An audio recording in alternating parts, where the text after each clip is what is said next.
Uma ke siqhubeka nalo lolu daba mbukeli.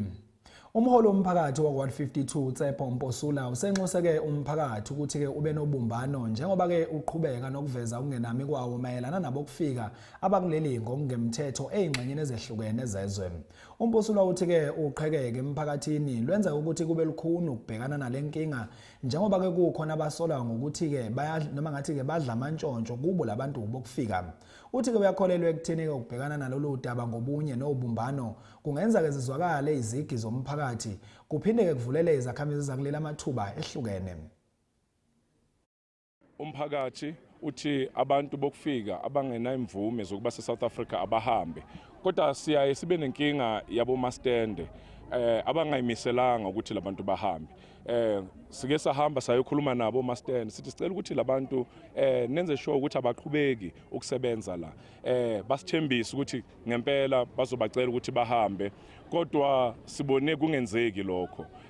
Njalo siyaye sibone uma sivuka ngakusasa ekseni na ishop seyivuliwe, so inkinga nje sibhekane nayo leyo. Umphakathi kodwa wona ubambene, yebo basasekhona abantu abahambayo bayothenga kulabantu, nanoma sinama South Africans esiwacelile ukuthi mawathengise izinto ezisetshenziswa everyday, into efana nesinkwa, ama essentials, izinto abazidinga on daily basis. So we have seen young people grouping themselves together, bahambe bayostoka bathengise izinto, but you still find abantu abangasupport ama South Africans bahambe bayothenga kulabantu bokufika. So yima challenges esibhekana nawo lawo. Our plea is with the government to really support South Africans, ngoba ama South Africans banayo i-desire of running these businesses.